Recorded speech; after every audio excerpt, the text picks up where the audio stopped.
All right, welcome everybody to Standing for Truth. My name is Donny Budinsky, and this is a continuation of my series responding to Jon Perry from the YouTube channel Stated Clearly, responding to him specifically on the topic of endogenous retroviruses, one of my favorite topics, as most people know. And this is part 2 of this series. Are ERVs really the ancient remnants of retroviruses? And so I decided to do this one live.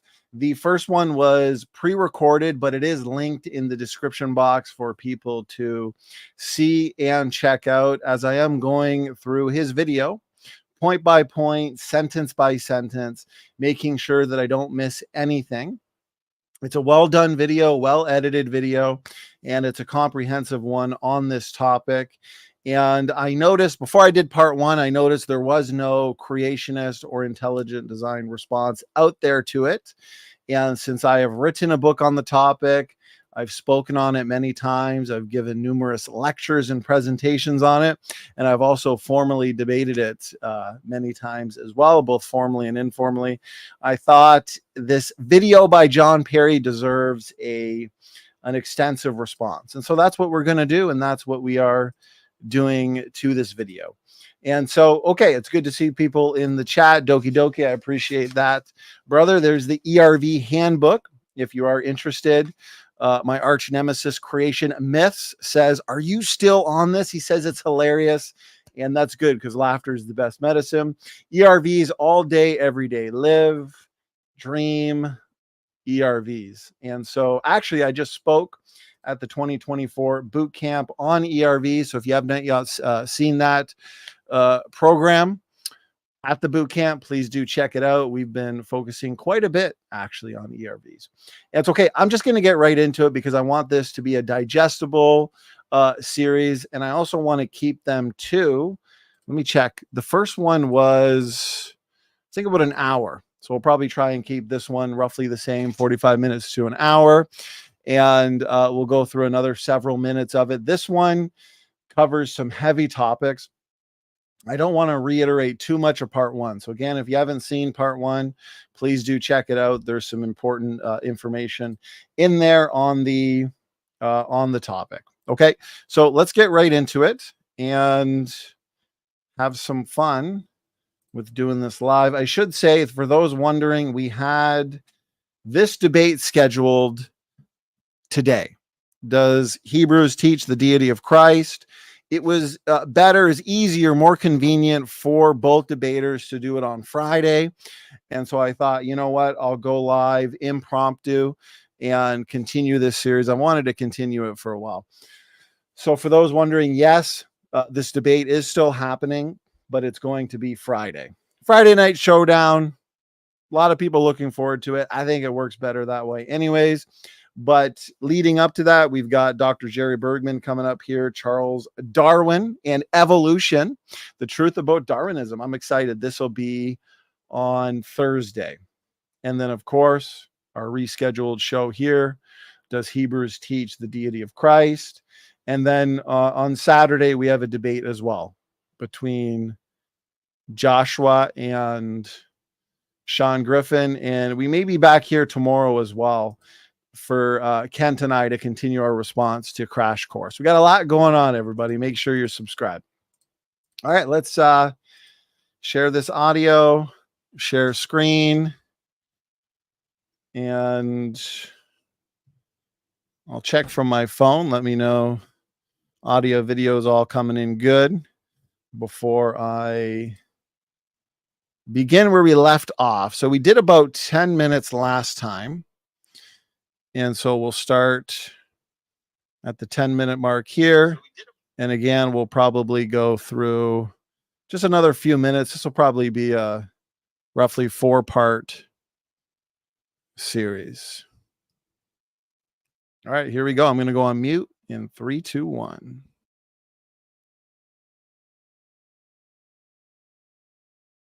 Here, those are the long terminal repeats. This is the host's original DNA with the weird cut going on there.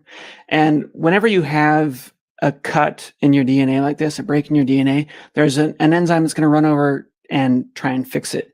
And it's going to use whatever's here on the bottom. It's going to put the opposite on the top. So in my color scheme here, I've shown that green pairs with yellow and blue pairs with red.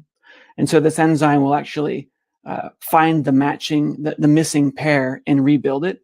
And what happens is you get little identical copies of the pre-insertion site on either end of the retrovirus insertion. And let me just show you that these are identical here. So our sequence on the top is yellow, then green, then red, then blue, then yellow, then red. So the way that this process works, it ends up making two identical copies on the ends of the retrovirus insertion. So down here below, we see what a retrovirus insertion looks like. Up above, we see what ERVs look like in our genomes, these old things that scientists tell us are the remnants of ancient viral infections. Well, obviously they are. Like they're identical. Not only Okay, so part one, I covered for a great amount of time the reason why endogenous retroviruses share sequence similarity with retroviruses, exogenous retroviruses like HIV. It's because there's many reasons. There's numerous reasons. Check out part one for a detailed explanation. But several of their important functional roles are dependent on their sequence similarity to retroviruses. We discussed in great detail viral mimicry.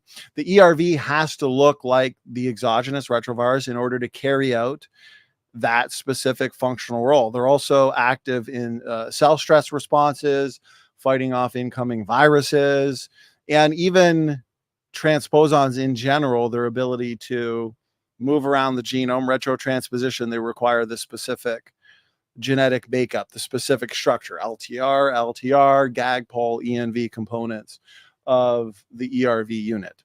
And then the majority of so-called endogenous retroviruses, we discuss how they're just solo LTRs. They lack the LTR, the GAG, the pol, the ENV gene.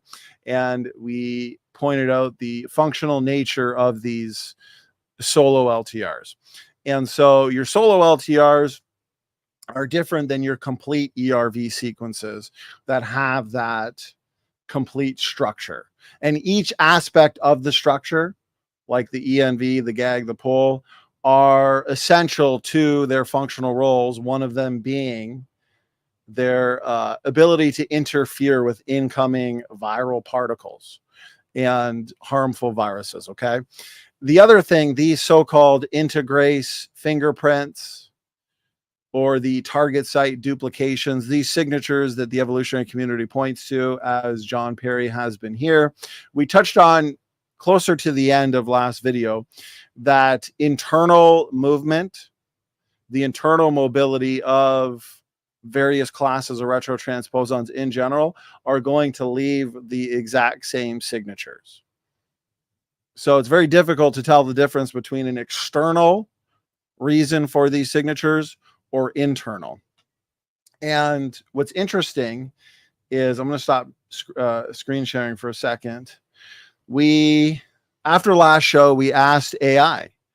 We asked what can create, firstly, target site duplications and these integrase signatures.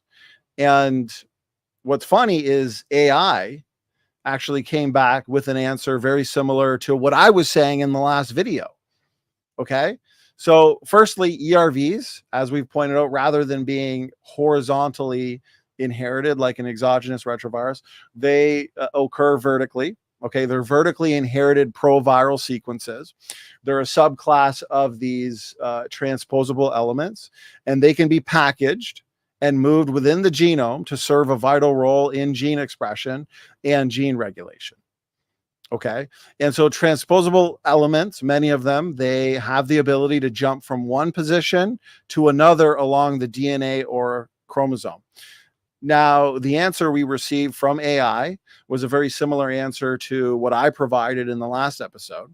And these, firstly, the target site duplications, they can be formed internally within a cell. AI provided that answer. It doesn't have to be due to external reasons. Okay, you don't have to involve external factors.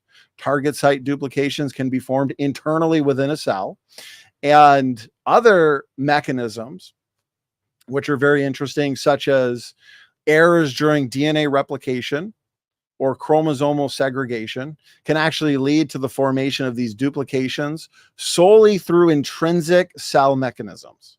So that's interesting. And retrotransposition, the fact that certain mobile genetic elements, which over 40% of our genome is made up of these so-called viral elements. So there's a lot of these genetic elements in the genomes of living organisms. One of them being these line elements, long interspersed nuclear elements. Okay, they can be transcribed into RNA, then reverse transcribed, and then integrated into a new genomic location, which creates a duplication. And so it was confirmed by a non-creationist means or a resource that these same signatures, including target site duplications, can be formed and will be formed by internal means, not external means. Now, external means is one way, but internal means is another way. And so these fingerprints that we see, the integrase fingerprints, you're going to get the same marks, you're going to get the same scars or fingerprints or signatures. I think signature is probably the best word for it, simply due to the internal mobility and other factors and mechanisms as well. And so that is a point that Jon Perry, I have not seen engage. And that is a point that he should engage. He needs to engage these arguments or counters to his reasons why ERVs are definitely, at least all of them, due to the ancient infection of retroviruses. Okay, so I want to continue here. They have the same protein coding genes on the inside of the genome. They have long terminal repeats, and they have these little scars on the ends there. So that question that was asked, could it be that the things we call endogenous retroviruses are actually just parts of our DNA that God put there at the moment of creation? Well, again, I'm not going to tell you whether or not you should believe that God exists. I've heard people say that God is controlling all things. He's holding the universe together or whatever. So I suppose.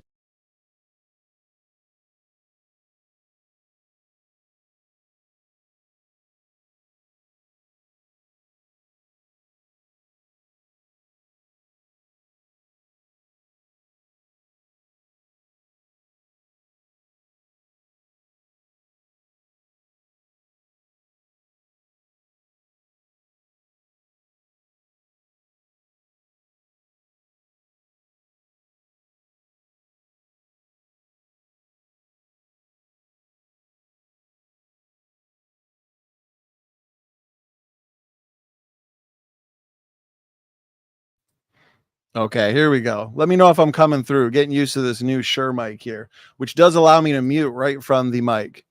Okay, Hurricane Havoc. I appreciate that. Okay, so what I was saying, we have some questions in the audience that I wanted to get to. Now, with what Jon Perry was responding to here, how do we recognize that a portion of our DNA is an old, appreciate it, Havoc, the ERV man himself, is an old contamination of a retrovirus? Could it be that the things we call endogenous retroviruses are actually just parts of our DNA that God put there at the moment of creation? Okay, so what I argue and what I have argued is that the majority of your ERVs or ERV-like sequences, like your solo LTRs, okay, which just represent long terminal repeats, and we understand through the conventional literature that they can serve as binding sites for initiating or enhancing gene expression. Gene expression being that important, necessary process by which a gene gets turned on in a cell to make either an RNA or a protein. Okay, so these are important functions that these solo LTRs are involved in. Okay, acting as binding sites for RNA polymerase.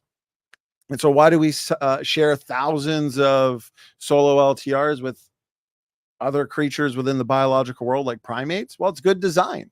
Okay, these are good design mechanisms or elements to perform those functional roles.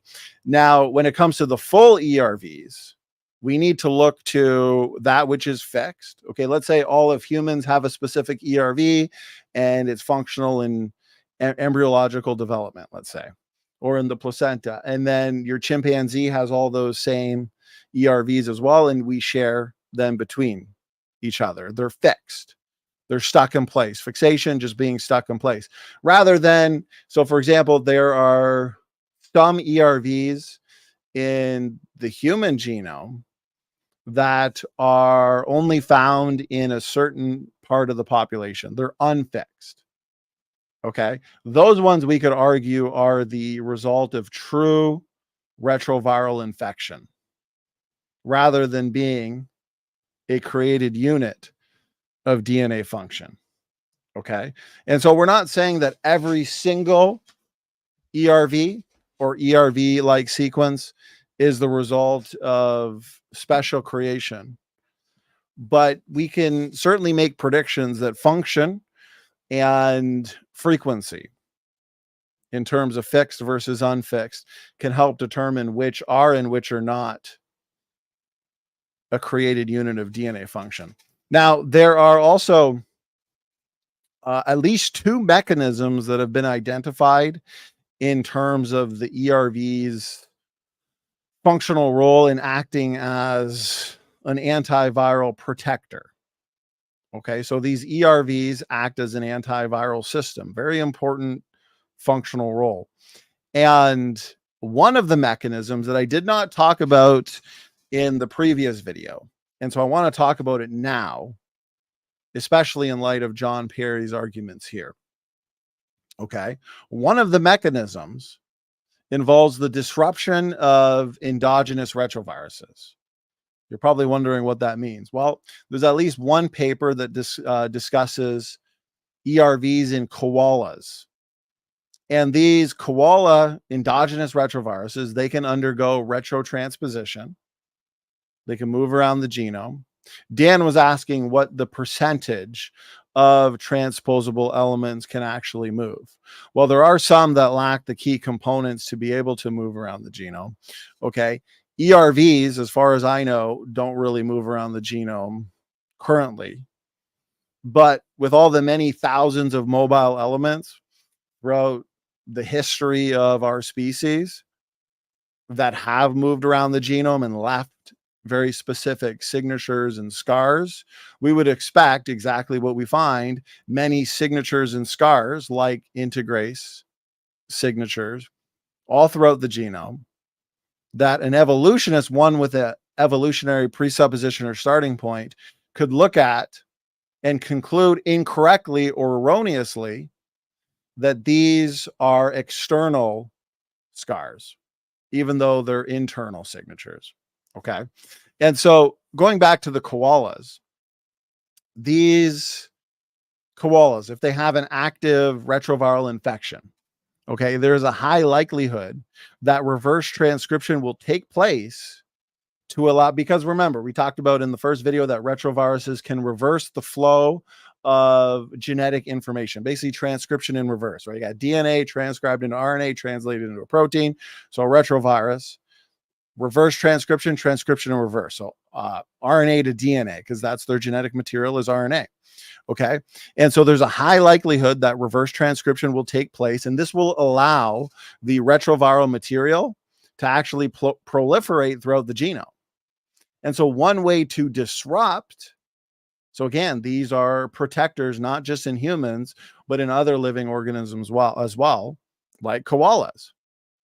And so one way to disrupt the retroviral infection is to disrupt the endogenization process. This makes sense. This is logical. And so pre-existing fixed functional ERVs in the koalas, they act to disrupt this process. They will insert into the freshly transposed elements that is part of the active infection. And what this does is it disrupts this process of endogenization in the koala. And this infectious process actually activates the pre-existing koala ERVs to function, notice this, to function as antiviral protectors and disruptors. So in a nutshell, the viral endogenization process is being disturbed, it's being disrupted in these koala populations through the means of the incorporated koala ERVs. This is a way to basically fight fire with fire. And so this is yet another way to protect living organisms from environmental harm through invading harmful and disease-causing retroviruses. But in order to carry out this specific role, among other roles, they have to share sequence similarity to the retrovirus.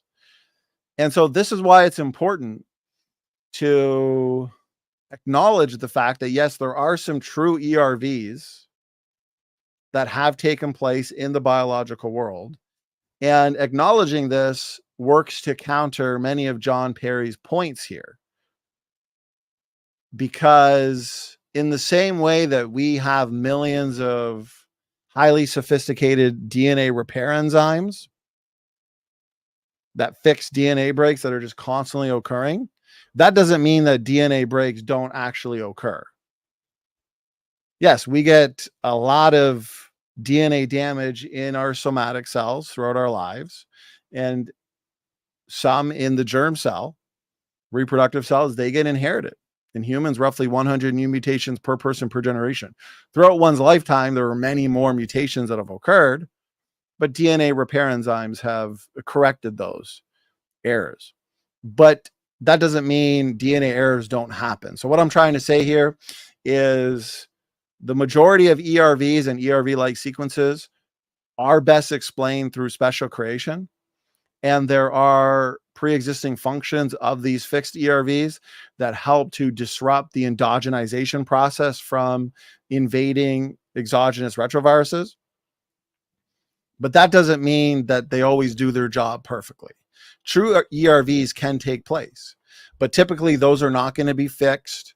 They're not going to be highly functional in terms of being essential to embryological development.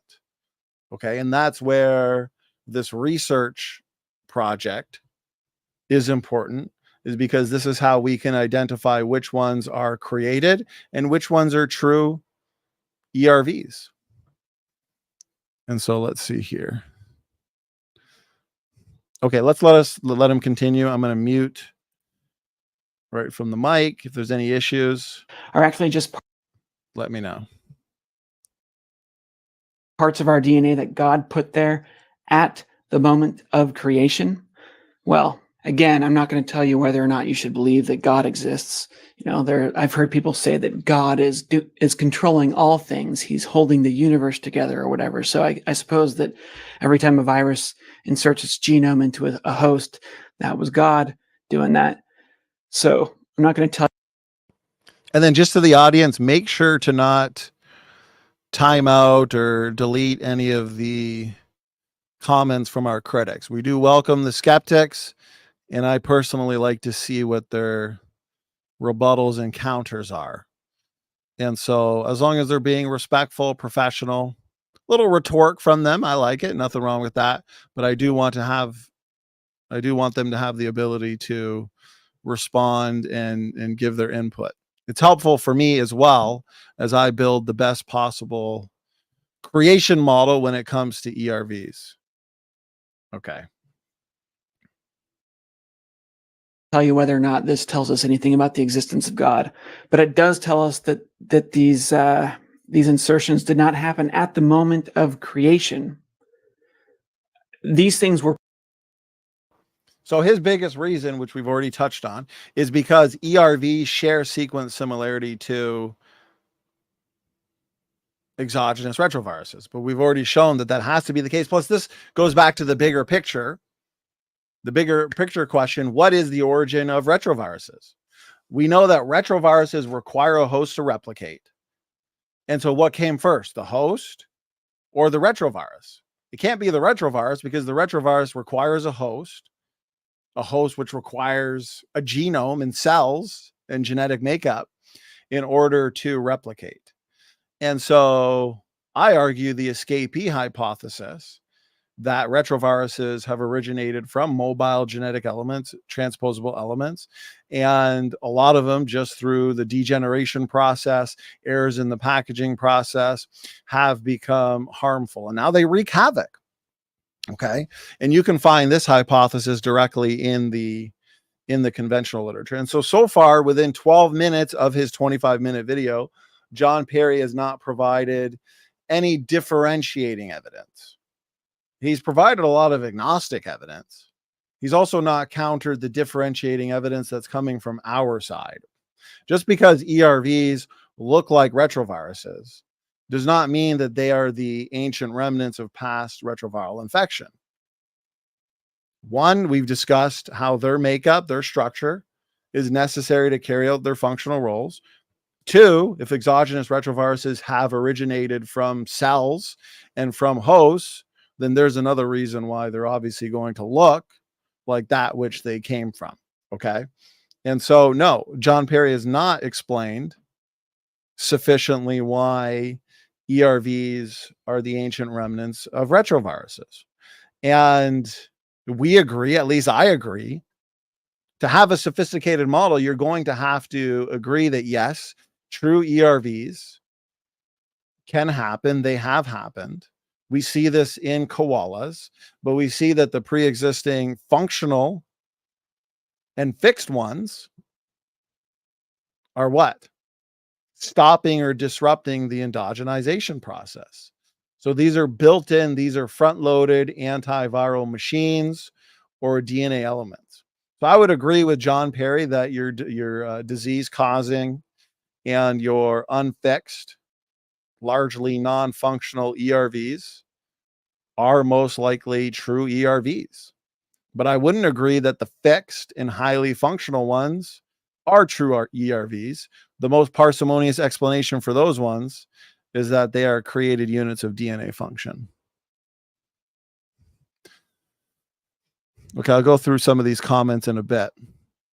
But I've had a goal to get through a certain amount of this next video for part 2. So we'll continue here. And then I've got some of these questions saved. Mark Reed says, Donny used to argue that ERVs were not a thing.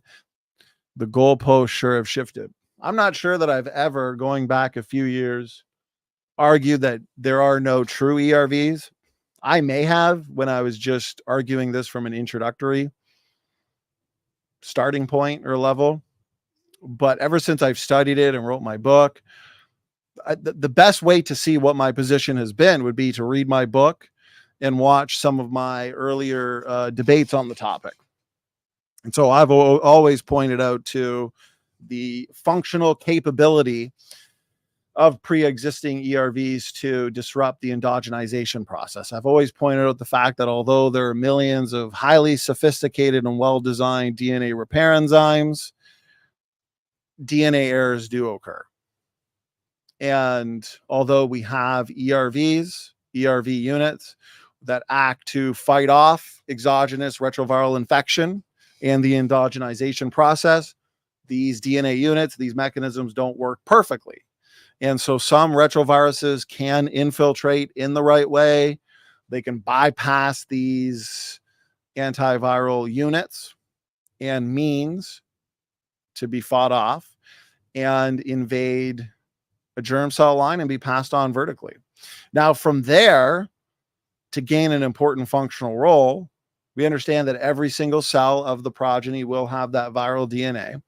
And now, according to the evolutionary story, the harmful part of these ERVs are going to have to be removed through mutation. And then eventually they're going to have to be co-opted to be functional in determining cell types, in embryological development, acting as antiviral protectors, and also acting in viral mimicry. Viral mimicry is a major function, and they have to look like the retroviruses. If you had an FBI agent who's infiltrating the mob, well, he's gonna have to look the part. He's going to have to look like a mobster. He's not going to go in dressed in his FBI uniform with his name badge. He's got to look the part in order to be effective. And so your ERVs have to look the part in order to be effective in many of their operational roles, viral mimicry being one of them. They got to look like the retrovirus to carry out that role. Okay, now, yes, many thousands are just solo LTRs. So according to the evolutionists, they lack the sequence similarity to carry out those roles. But I would just say that those solo LTRs are not ERVs that once had your full structure, like your LTRs, your GAG, your POL, your ENV components. Okay, no, these solo LTRs are simply there to do what they do, acting as binding sites, functional in many ways. I mean, evolutionists are going to have to argue that basically the right set of events in order to incorporate an LTR from the ERV that is now inserted in basically the perfect position to now serve as what? A promoter that changes the gene expression profile and allows for just the right changes to ensure a significant benefit to the host organism.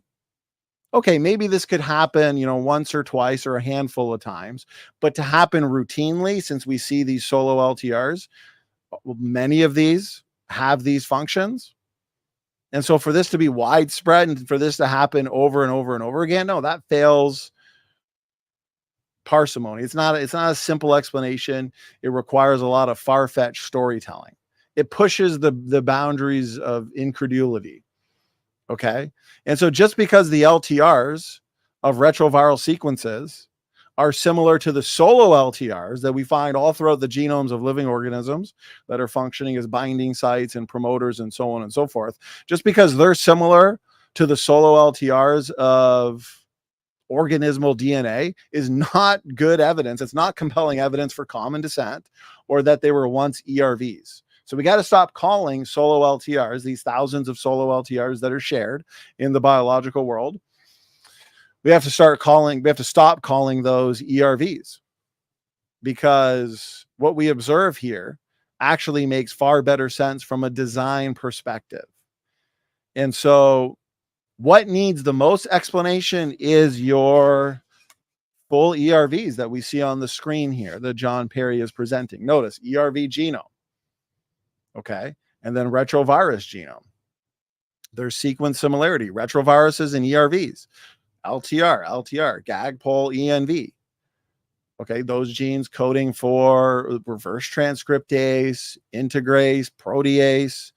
Yes, that sequence similarity is there, but we have a satisfactory answer to why that is, as we've gone over. Now, your solo LTRs, yeah, they don't have sequence similarity in terms of not having certain aspects of the ERVs, but I'm not saying those are ERVs. So, okay, let's see here. My other arch nemesis, Snake, was right. Yeah, Snake was right. We had ERV debate going back a couple of years ago now. So Mark Reed says he's just a little hungry and cranky. Me too, my man. I'll be eating soon after this. No, never too mean. Nothing wrong with that. Nothing wrong with a little passion. So, okay. George Bond in the house. Good to see you. And let's see. Creation Myths says, come on, do you have an answer? How can ERVs do these jobs like viral mimicry without purifying selection? Got an answer or gonna ignore the question? Well, your ERVs that are performing viral mimicry, they have the necessary structure and genetic makeup to carry out those roles. And those are the ones that the evolutionary community largely looks to and says, oh, these must have been inherited from a past common ancestor. Well, no, the fact that they have the LTRs, the ENV, the GAG, the POL components, that means they can perform that role. The ones that don't have those components, like your solo LTRs, the evolutionary community is assuming that those solo LTRs are ERVs, when no, they're just they're functional stretches of DNA that perform and do their job. So I'm not entirely understanding what Dan's point is there. So he says, basically, 0% of ERVs experience purifying selection. How are they doing mimicry if the sequences aren't maintained? Well, which ones are you referring to? Because the ERVs that have those sequences that are maintained, like your LTRs on either side, GAG, POL, ENV, those are what function in viral mimicry. Those help to fight off viral infections. And each part of it, like your ENV component, your GAG, your POL, like your proteins in the ERV, they interfere with incoming viral particles. Okay, now is Dan referring to your solo LTRs and saying, well, those once had the ENV, GAG, POL, but they were lost over time through recombination mutations. So they weren't preserved or purified or preserved. Well, no, those were never ERVs. He says, which ones am I referring to? Almost none of them. Do you know what percentage have the parts? That's exactly my point, is there's really only a few, okay, within the hundreds probably, of full ERVs that are shared between your primates, okay? Most of them are simply solo LTRs. So 90% of ERV sequences are not actually true endogenous retroviruses, as in they don't resemble the full ERV sequence where they got the GAG, the POL, the ENV components, okay? And they simply represent long terminal repeats. And again, they are functional. They serve as binding sites for initiating or enhancing gene expression. So those are being preserved. Solo LTRs, functional stretches of DNA. So he says, what percentage of the 200K are solo or dual LTRs with no intervening genes? I would say 90%. 90% of ERVs are solo LTRs, but those are not ERVs. That's where the evolutionist goes wrong. It's the evolutionist that is assuming that these solo LTRs are true ERVs, that they once had those components, but they were lost over time because they were not preserved through selection, which must mean they don't have very important functional roles. No, I would argue those solo LTRs are just functional stretches of DNA that have their own job. The true ERVs are the ones that have your LTRs on either side. And I pointed out earlier, just because the LTRs of retroviral sequences are similar to the solo LTRs of organismal DNA, which is 90% of the so-called ERVs, that's not compelling evidence for common descent. It's that they function, they're useful in a variety of ways. And so they're useful in a retrovirus, they're useful in an endogenous retrovirus, and they're useful in organismal DNA.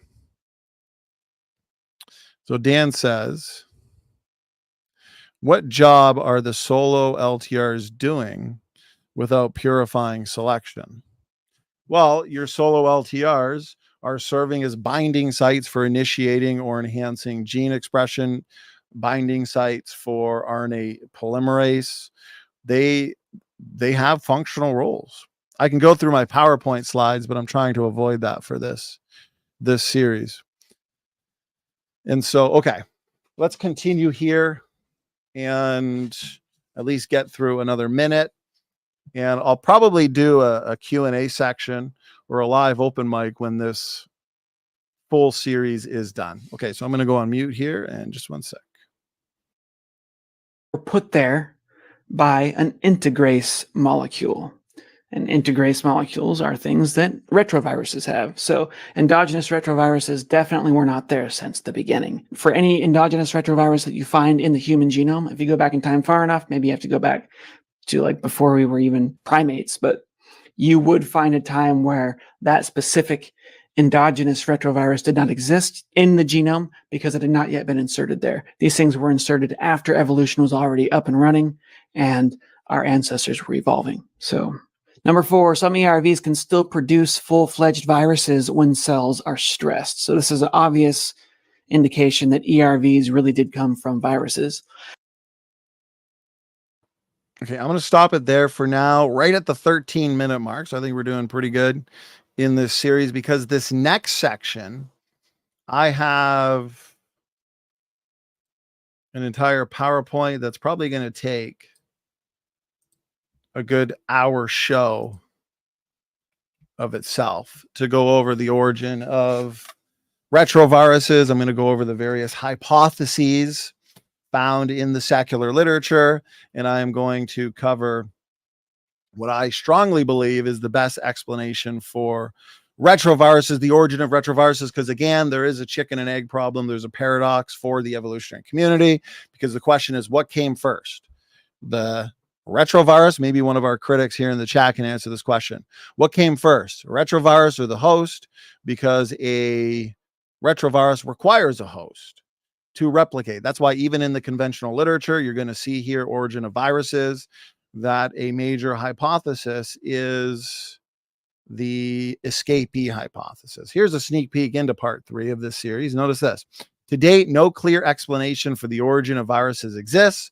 Viruses may have arisen from mobile genetic elements that gain the ability to move between cells. They may be descendants of previously free-living organisms that adapted a parasitic replication strategy. So we got a lot here. Viruses might have come from broken pieces of genetic material inside early cells.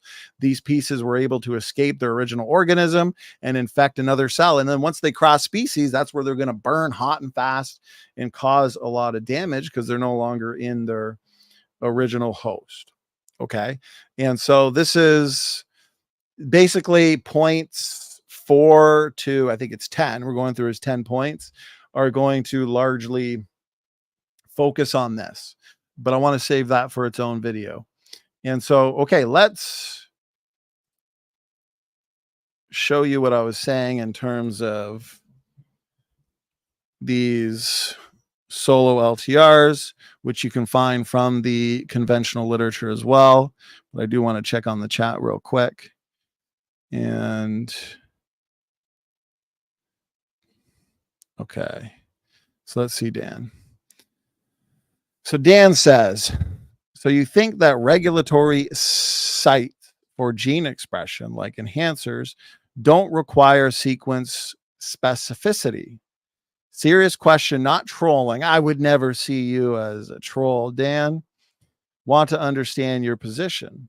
So you think that regulatory sites for gene expression, like enhancers, don't require sequence specificity? Well, these LTRs have a certain sequence. They're a functional stretch of DNA. We have thousands of them, and we understand that they can act as promoters, enhancers, or transcription start sites for gene expression. Okay. When it comes to your full ERVs, Dan doesn't like when I go through the slides. Well, we're not going through them just yet. Don't worry. So even your components of your full ERVs, like your envelope proteins, for example, your envelope proteins, they function in blocking harmful viruses from entering the cell. And they do this by binding to very specific receptors that infectious viruses might use to enter the cell of hosts. And so every single aspect, as you can see here with the ERV, your GAG, your POL, your ENV, okay, this is a provirus, your LTRs, they are necessary for what they do. Okay, your ENV proteins right here, envelope protein, okay, they have the potential to enter viruses. So harmful viruses are coming in, they're invading, they want to cause disease and harm, and they have the potential to enter those viruses, infiltrate those viruses, which as a result interferes with the viral life cycle. And so these harmful viruses are disrupted, they're inactivated before they can infect new cells. Okay, these are your full ERVs. These ERVs have these components, but then you've also got right here, Dan, solo LTRs.